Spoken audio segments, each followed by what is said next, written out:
Chapter 11 of Whose Body, by Dorothy Sayers. "A regular pea souper, by Jove," said Lord Peter.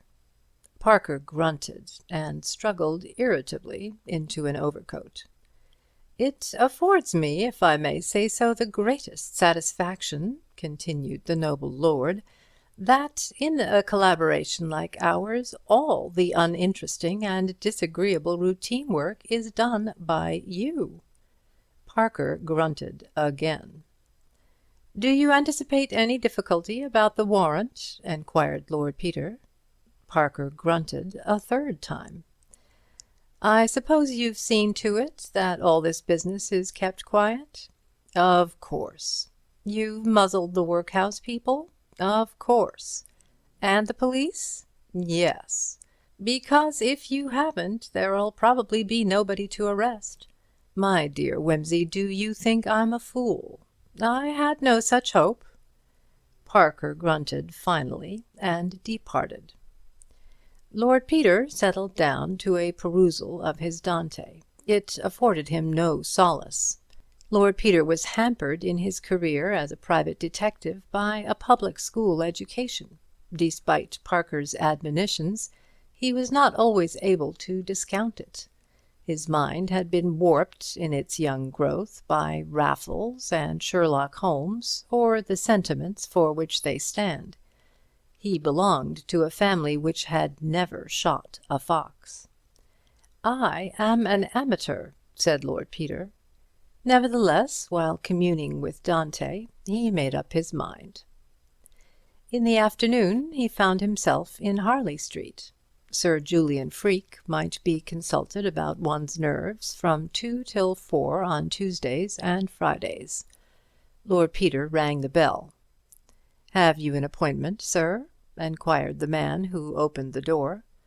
"No," said Lord Peter, "but will you give Sir Julian my card? I think it possible he may see me without one." He sat down in a beautiful room in which Sir Julian's patients awaited his healing counsel.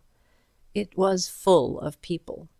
2 or 3 fashionably dressed women were discussing shops and servants together, and teasing a toy griffon. A big, worried-looking man by himself in a corner looked at his watch 20 times a minute. Lord Peter knew him by sight. It was Wintrington, a millionaire, who had tried to kill himself a few months ago. He controlled the finances of 5 countries, but he could not control his nerves. The finances of 5 countries were in Sir Julian Freke's capable hands.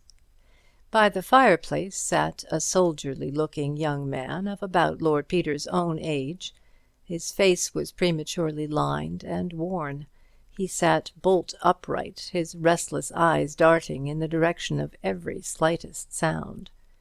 On the sofa was an elderly woman of modest appearance with a young girl.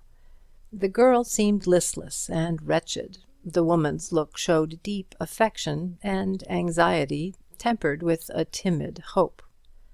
Close beside Lord Peter was another younger woman with a little girl, and Lord Peter noticed in both of them the broad cheekbones and beautiful grey slanting eyes of the Slav. The child, moving restlessly about, trod on Lord Peter's patent leather toe, and the mother admonished her in French before turning to apologize to Lord Peter.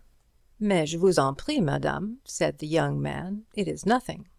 "She is nervous, pauvre petite," said the young woman. "You are seeking advice for her?"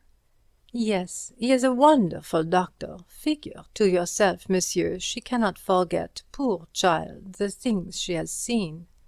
She leaned nearer so that the child might not hear. "We have escaped from starving Russia 6 months ago. I dare not tell you, she has such quick ears. And then the cries, the tremblings, the convulsions, they all begin again. We were skeletons when we arrived, mon Dieu, but that is better now. See, she is thin, but she is not starved. She would be fatter, but for the nerves that keep her from eating. We who are older forget. Enfin, on apprend à ne pas y penser. But these children, when one is young, monsieur, tout ça impressionne trop." Lord Peter, escaping from the thraldom of British good form, expressed himself in that language in which sympathy is not condemned to mutism. "But she is much better, said the mother proudly. "The great doctor, he does marvels." "C'est un homme précieux," said Lord Peter. "Ah, monsieur, c'est un saint qui opère des miracles. Nous prions pour lui, Natacha et moi, tous les jours, n'est-ce pas, chérie? And consider, monsieur, that he does it all, ce grand homme, cet homme illustre, for nothing at all. When we come here, we have not even the clothes upon our backs. We are ruined, famished. Et avec ça que nous sommes de bonne famille, mais hélas, monsieur, en Russie, comme vous savez, ça ne vous vaut des insultes, des atrocités. Enfin, the great Sir Julian, he sees us, he says, 'Madame, your little girl is very interesting to me. Say no more. I cure her for nothing. Pour ses beaux yeux,' a-t-il ajouté en riant. Ah, monsieur, c'est un saint, un véritable saint, and Natasha is much, much better." "Madame, je vous en félicite." "And you, monsieur, you are young, well, strong. You also suffer? It is still the war, perhaps?" "A little remains of shell-shock," said Lord Peter. "Ah, yes, so many good, brave young men." "Sir Julian can spare you a few minutes, my lord, if you will come in now," said the servant. Lord Peter bowed to his neighbour and walked across the waiting-room. As the door of the consulting-room closed behind him, he remembered having once gone, disguised, into the staff-room of a German officer. He experienced the same feeling, the feeling of being caught in a trap, and a mingling of bravado and shame. He had seen Sir Julian Freke several times from a distance, but never close.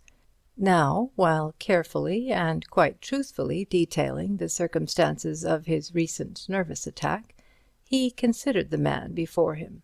A man taller than himself, with immense breadth of shoulder and wonderful hands, a face beautiful, impassioned, and inhuman, fanatical, compelling eyes, bright blue amid the ruddy bush of hair and beard. They were not the cool and kindly eyes of the family doctor. They were the brooding eyes of the inspired scientist, and they searched one through. "Well," thought Lord Peter, "I shan't have to be explicit, anyhow."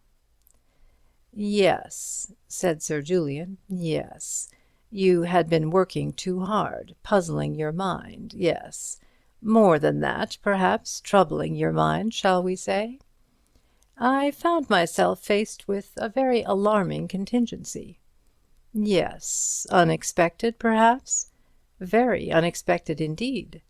"Yes. Following on a period of mental and physical strain?" "Well, perhaps. Nothing out of the way." "Yes. The unexpected contingency was personal to yourself?" "It demanded an immediate decision as to my own actions, yes. In that sense it was certainly personal." "Quite so." "You would have to assume some responsibility, no doubt." "A very grave responsibility." "Affecting others besides yourself?" "Affecting one other person vitally, and a very great number indirectly." "Yes. The time was night. You were sitting in the dark?" "Not at first. I think I put the light out afterward." "Quite so. That action would naturally suggest itself to you. Were you warm?" "I think the fire had died down. My man tells me that my teeth were chattering when I went in to him." "Yes. You live in Piccadilly?" "Yes." "Heavy traffic sometimes goes past during the night, I expect?" "Oh, frequently." "Just so. Now, this decision you refer to, you had taken that decision?" "Yes." "Your mind was made up?" "Oh, yes." "You had decided to take the action, whatever it was?" "Yes." "Yes. It involved perhaps a period of inaction?" "Of comparative inaction, yes." "Of suspense, shall we say?" Yes, of suspense, certainly. Possibly of some danger. I don't know that that was in my mind at the time.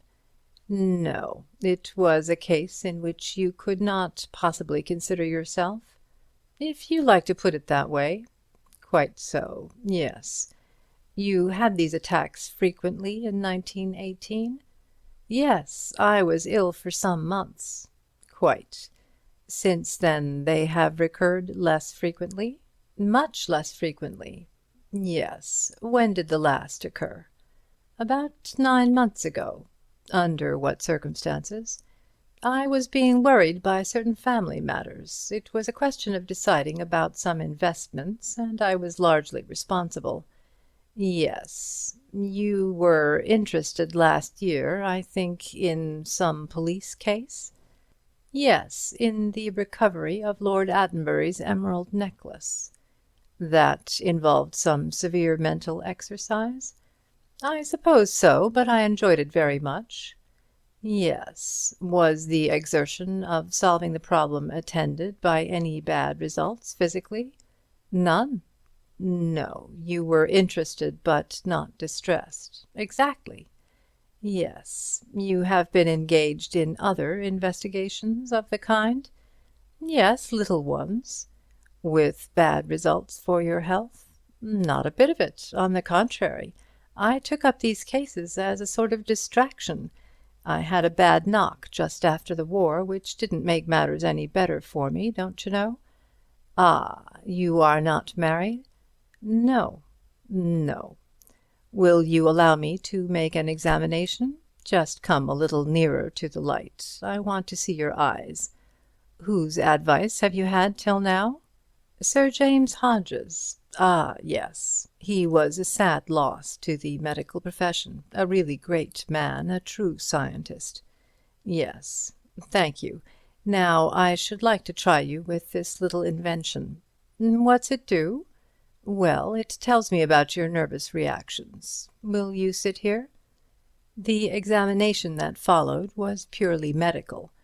When it was concluded, Sir Julian said, "Now, Lord Peter, I'll tell you about yourself in quite untechnical language." "Thanks," said Peter. "That's kind of you. I'm an awful fool about long words." "Yes. Are you fond of private theatricals, Lord Peter?" "Not particularly," said Peter, genuinely surprised. "Awful bore as a rule. Why?" "I thought you might be," said the specialist, dryly. "Well, now, you know quite well that the strain you put on your nerves during the war has left its mark on you.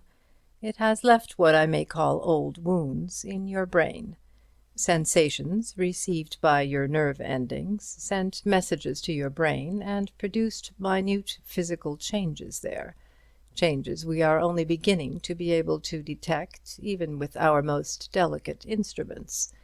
These changes in their turn set up sensations, or I should say more accurately, that sensations are the names we give to these changes of tissue when we perceive them. We call them horror, fear, sense of responsibility, and so on.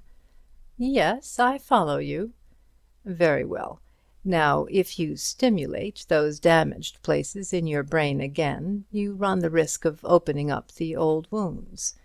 I mean that if you get nerve sensations of any kind producing the reactions which we call horror, fear, and sense of responsibility, they may go on to make disturbance right along the old channel, and produce in their turn physical changes which you will call by the names you were accustomed to associate with them: dread of German mines, responsibility for the lives of your men, strained attention, and the inability to distinguish small sounds through the overpowering noise of guns. I see. This effect would be increased by extraneous circumstances producing other familiar physical sensations: night, cold, or the rattling of heavy traffic, for instance. Yes.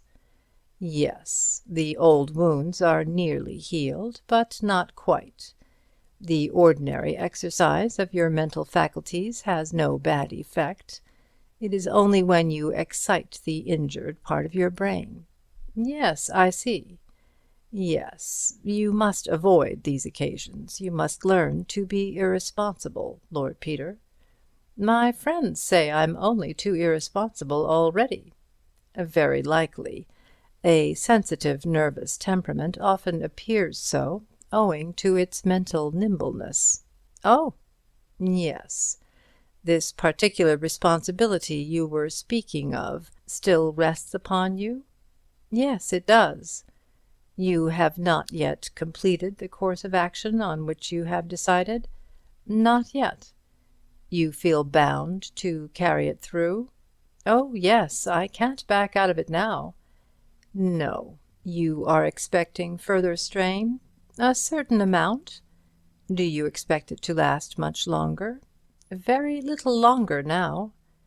Ah, your nerves are not all they should be. No?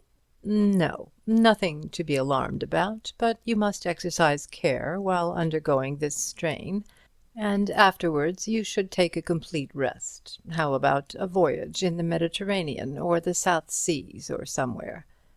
Thanks, I'll think about it.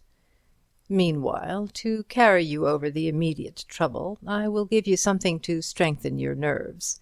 It will do you no permanent good, you understand, but it will tide you over the bad time, and I will give you a prescription. Thank you. Sir Julian got up and went into a small surgery leading out of the consulting room. Lord Peter watched him moving about, boiling something and writing. Presently he returned with a piece of paper and a hypodermic syringe. Here is the prescription, and now if you will just roll up your sleeve, I will deal with the necessity of the immediate moment. Lord Peter obediently rolled up his sleeve.